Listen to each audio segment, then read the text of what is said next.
Bismillahirrahmanirrahim. Assalamualaikum warahmatullahi wabarakatuh. Anak-anak, bagaimana kabarnya? Semoga sehat walafiat ya. Anak-anak, kita akan belajar bersama rangkuman materi fikih kelas 2 semester 2 sebagai persiapan sumatif akhir tahun atau SAT genap. Sebelum mulai belajar, mari berdoa terlebih dahulu. Rabbi zidni ilman warzuqni fahman. Ya Allah, tambahkanlah kepadaku ilmu pengetahuan dan kemampuan memahaminya. Rangkuman materi bab 3, Sholat berjamaah. Pengertian dan hukum sholat berjamaah.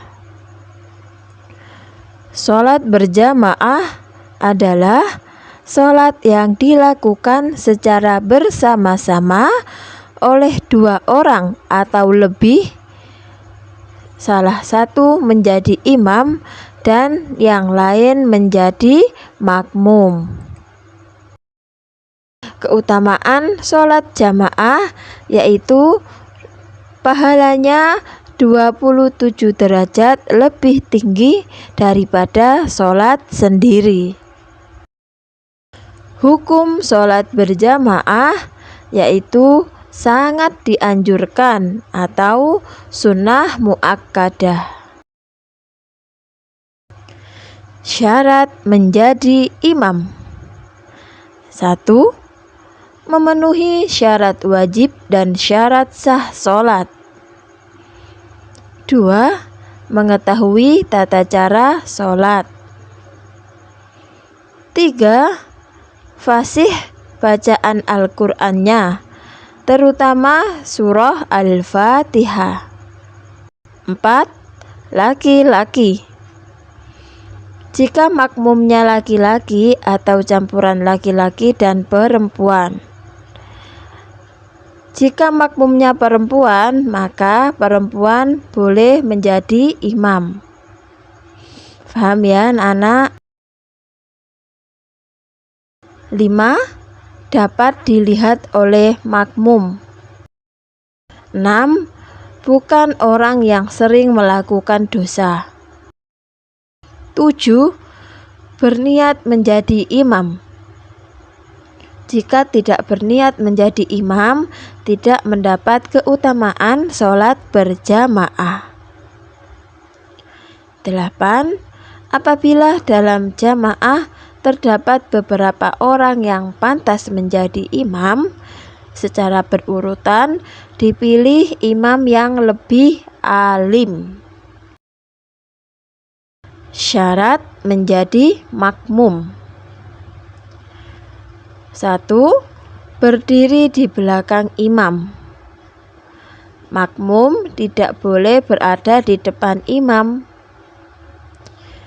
2. Niat menjadi makmum. 3. Mengikuti gerakan imam. Makmum tidak boleh mendahului gerakan imam. Juga tidak boleh tertinggal 2 gerakan imam. Apabila tertinggal 2 gerakan imam berarti termasuk apa? Bagus, makmum masbuk. 4. Sesuai antara gerakan imam dan makmum. Seperti imamnya ruku, makmumnya juga ruku. 5. Berada pada satu tempat dengan imam. Makmum masbuk. Makmum masbuk yaitu makmum yang terlambat datang atau makmum yang terlambat sholatnya. Anak-anak diperhatikan ya. Seorang makmum yang mendapati imam pada saat berdiri sebelum ruku kemudian makmum segera ruku mengikuti imam, maka makmum masbuk tersebut masih mendapatkan rokaatnya imam selama imam belum bangun dari rukuknya.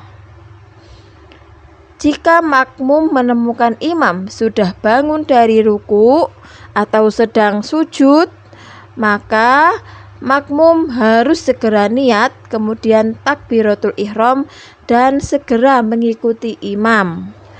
Setelah imam salam, makmum yang terlambat menambah rakaat yang tertinggal. Paham ya anak-anak?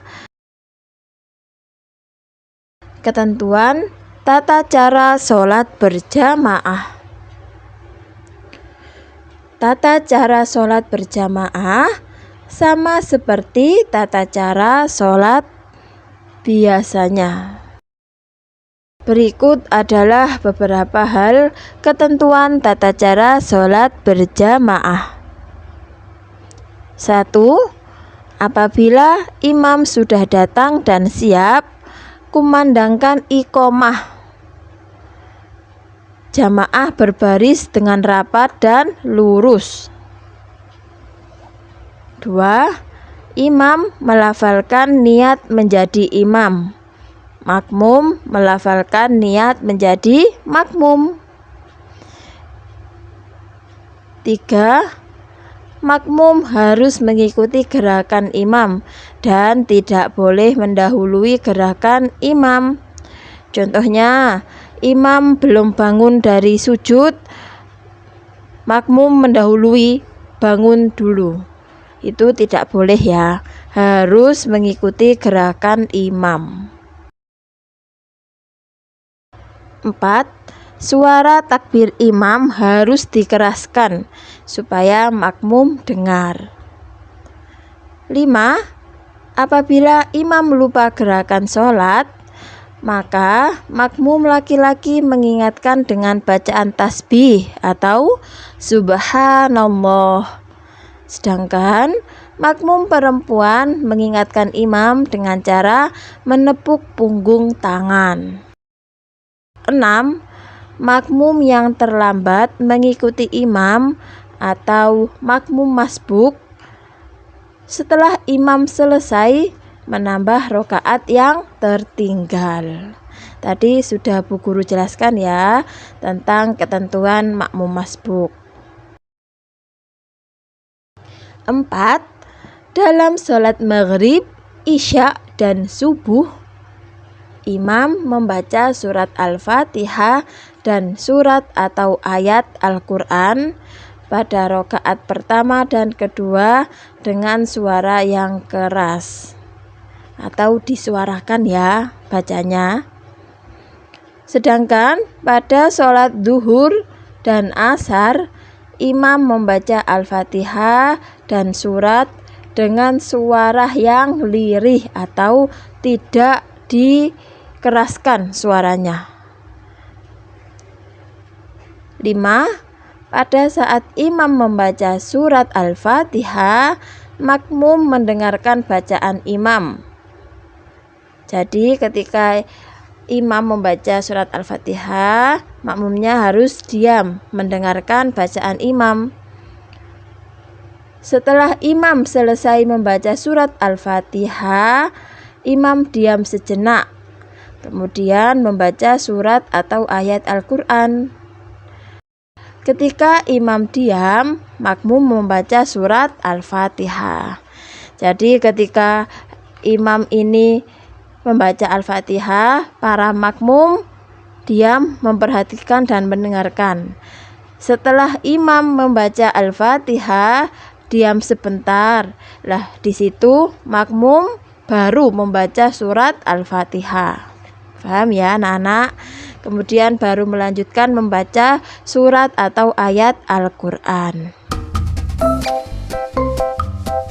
Rangkuman materi bab 4. Zikir dan doa setelah sholat fardu. Berzikir setelah sholat fardu.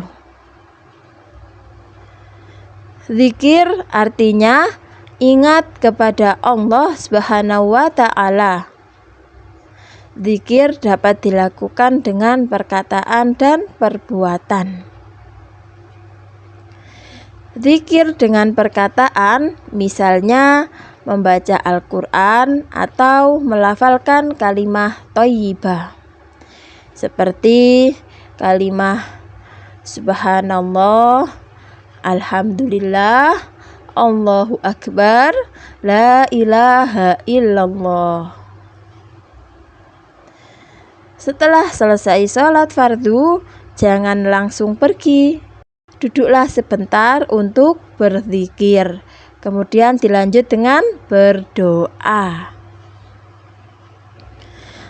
Manfaat zikir antara lain, hati menjadi tenang, mendekatkan diri kepada Allah, dan mendapat derajat yang mulia. Berdoa setelah sholat fardu. Doa artinya meminta sesuatu atau meminta pertolongan kepada Allah Subhanahu wa Ta'ala. Berdoa berarti berkomunikasi dengan Allah. Agar keinginan tercapai, kita harus berusaha. Selain berusaha, yang tidak kalah penting adalah berdoa kepada Allah. Kita harus berdoa kepada Allah yang Maha Kuasa. Jika kita meminta atau berdoa kepada Allah, pasti dikabulkan. Tata cara berdoa. Orang yang berdoa harus mengetahui tata cara berdoa. Adapun tata cara berdoa setelah sholat fardu antara lain: 1. Bersih dan suci dari kotoran, najis dan hadas.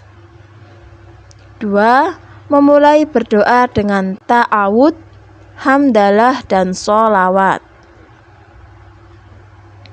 3. Mengangkat kedua tangan dan mengusapkan ke wajah setelah selesai berdoa. Anak-anak masih ingat bacaan ta'awud adalah A'udzu billahi minasyaitonir rajim. Itu adalah bacaan ta'awud. Sedangkan bacaan hamdalah adalah Alhamdulillah atau Alhamdulillahi Rabbil Alamin. Sedangkan bacaan sholawat adalah Allahumma sholli ala sayyidina Muhammad, atau dalam bentuk lainnya juga tidak apa-apa. Bisa juga Sallallahu ala Muhammad, bisa juga ya. 4. Berdoa dengan khusyuk dan penuh keyakinan bahwa permintaannya akan dikabulkan oleh Allah. Berdoa itu harus yakin ya nak, yakin akan dikabulkan oleh Allah apa yang kita doakan atau apa yang kita inginkan. 4. Menggunakan lafal-lafal doa yang terdapat dalam Al-Quran, hadis, atau doa-doa yang diajarkan oleh para ulama. 6. Jika berdoa sendiri, melantunkan doa dengan suara yang lemah lembut. 7. Jika imam memimpin doa, melantunkan doa dengan suara yang dapat didengar jamaah. 8. Para jamaah mengamini doa dengan serempak. Dan yang ke-9, mengakhiri doa dengan sholawat atas Nabi Muhammad SAW dan hamdalah atau Alhamdulillahirabbil alamin. Alhamdulillah anak-anak kita sudah selesai belajar bersama-sama. Ila liqa. Wassalamualaikum warahmatullahi wabarakatuh.